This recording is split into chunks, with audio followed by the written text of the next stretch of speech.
Oi Ludmila, oi Boni. Hoje nós vamos falar de uma doencinha do aparelho digestivo que é muito frequente as perguntas, que é quem tem refluxo gastroesofágico. O termo refluxo quer dizer a volta do conteúdo ácido do estômago que volta para o esôfago e leva àquela sintomatologia que todos já tiveram pelo menos algum episódio na vida, que é a azia, que é a subida daquele conteúdo quente que tem no estômago até a garganta. Outra queixa muito frequente é a pirose, que é a dor reto-external. Quando nós deglutimos, nós temos muita dor. Temos outros sintomas também. Tem alguns pacientes que têm tanto refluxo que mais à noite, que após deitar, acorda com alguma coisa sufocando a garganta. Isso a gente chama de terror noturno. Mas não é só isso não. Nós temos pacientes que podem ter náuseas, que é as ânsias de vômitos, os vômitos pós-alimentares. Isso tudo pode ser em decorrência da doença chamada doença do refluxo gastroesofágico, que é uma patologia, uma doença muito bem estudada hoje. O que nós precisamos hoje é evidenciar não só o refluxo, mas as gastrites. Então o termo refluxo é uma doença, uma doença do aparelho digestivo que está vinculado com as dispepsias, que é o mau funcionamento do aparelho digestivo. Muita gente tem até refluxo, Oswaldo, e nem sabe que tem, né? Sim, nós podemos ocorrer frequentemente. Tem pessoas que têm muita tosse, vamos dizer, tosse durante todo o dia ou mesmo em alguns períodos do dia, que é em decorrência do refluxo gastroesofágico, que ocorre, vamos dizer, são pessoas que procuram até outros especialistas, como os otorrinos. Aí o otorrino faz um exame chamado laringoscopia direta ou indireta e evidenciam o que a gente chama de espessamento da corda vocal. E ao invés de ser uma doença, vamos dizer, relacionada só ao otorrino, não, é de gastro, é do gastroenterologista. É em decorrência do refluxo do ácido que nós produzimos dentro do estômago que volta e aí irrita tanto o esôfago como também a retofaringe, onde estão as cordas vocais. E isso também pode ser sintomas de refluxo. Em idoso, em paciente mais velho, também nós temos pacientes que ocorrem o que a gente chama de até a regurgitação e o refluxo, caindo nas vias aéreas. Levamos algumas vezes até uma pneumonite química, em decorrência do refluxo que cai dentro da corda, vamos dizer, dentro da traqueia e do traqueia até os brônquios. Isso é muito grave. Tem pacientes que até podem ter doenças pulmonares, do tipo broncopneumonias ou até pneumonias aspirativas, que são de algumas gravidades. Algum tipo de alimento pode agravar esse refluxo? De uma forma geral, como é o tratamento da doença de refluxo? Normalmente nós temos algumas medidas que a gente chama de medidas higieno-dietéticas. Então, vamos começar com a dieta. Pacientes que comem alimentos muito copiosos, derivados do leite e principalmente açúcar. Açúcar é um veneno, até é um jargão que nós usamos, é uma brincadeira que nós fazemos.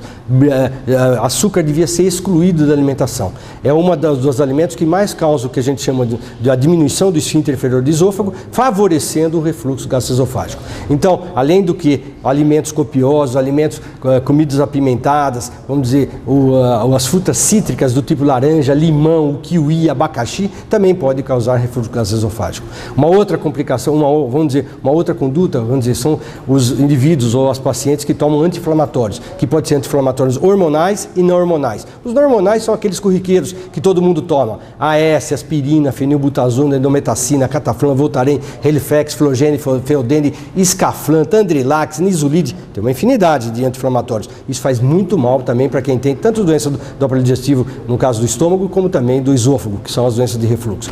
Uma outra característica que dá muito, vamos dizer, que nós precisamos diminuir é o peso. Porque quanto mais obeso nós estamos, quanto mais fugimos do nosso peso habitual, ou normal, dito assim, nós podemos também ter aumento da pressão intracavitária, intraabdominal, favorecendo até o refluxo. Então, indivíduos que normalmente, vamos dizer, estão obesos, que têm, vamos dizer, uma protusão abdominal ou usam calças muito justas, também pode levar a refluxo com mais favorecimento.